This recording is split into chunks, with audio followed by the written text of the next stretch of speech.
যে ঘরে একটি সূরা বেশি বেশি তেলাওয়াত করা হবে ওই ঘরে গায়বী ভাবে আল্লাহ রিজিকের ব্যবস্থা করে দিবেন। এটা আমার কথা নয়, নবীজি সাল্লাল্লাহু আলাইহি ওয়াসাল্লাম জানিয়ে দিয়েছেন।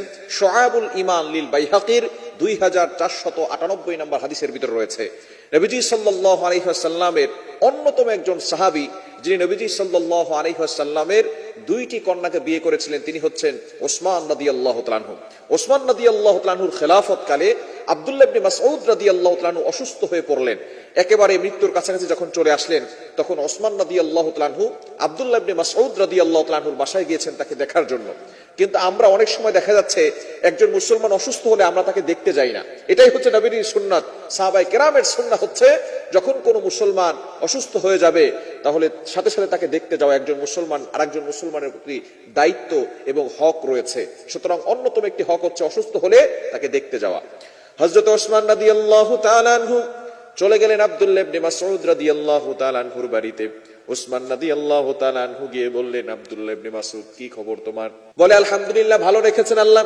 দেখুন, একটা মানুষ একেবারে মৃত্যু সজ্জায় কতটা কষ্ট হতে পারে, তারপরে বলতেছেন আলহামদুলিল্লাহ, আল্লাহ আমাকে ভালো রেখেছেন।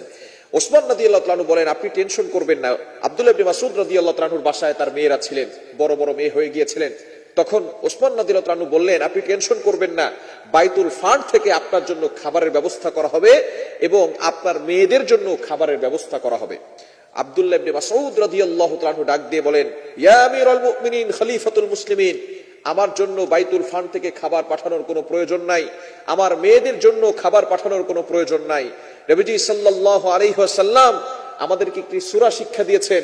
আমি আমার মেয়েদেরকে, আমার কন্যাদেরকে কোরআন পড়িয়েছি এবং সেই সূরা শিক্ষা দিয়েছি। যেই ঘরে এই সূরা পড়া হয় ওই ঘরের ভিতরে আল্লাহ পাক রব্বুল আলামিন গায়বী ভাবে রিজিকের ব্যবস্থা করে দেন। বলেন সুবহানাল্লাহ। কেন মাজিদের আপনি কল্পনা করতে পারছেন সাহাবায়ে কেরামদের আল্লাহর প্রতি কেমন ট্রাস্ট ছিল, কেমন বিশ্বাস ছিল। আব্দুল্লাহ ইবনে মাসউদ রাদিয়াল্লাহু তাআলা আনহু বলছেন যে আপনার বাইতুল ফান্ড থেকে কোনো খাবারের প্রয়োজন নাই, আল্লাহ তাআলা আমার জন্য গায়বী ভাবে রিজিকের ব্যবস্থা করে দিবেন। সেই সূরাটি হচ্ছে সূরাতুল ওয়াকিআ।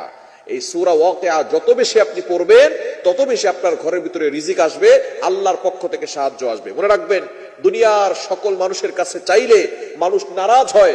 একবার চাইলে দেয়, দুইবার চাইলে দেয়, তিনবার চাইলে দেয়, কিন্তু শেষ পর্যন্ত সে নারাজ হয়ে যায়, অখুশি হয়ে যায়। কিন্তু আমরা এমন একজন রবকে পেয়েছি যার কাছে চাইলেই তিনি আরো বেশি খুশি হয়ে যান। এজন্য অবশ্যই আমাদেরকে চিন্তা করতে হবে, কোরআন তেলাওয়াত করবেন ঘরের ভিতরে। সূরা ওয়াকিয়া মাগরিবের নামাজের পরে সূরা ওয়াকিয়ার তেলাওয়াতটা চালু করবেন।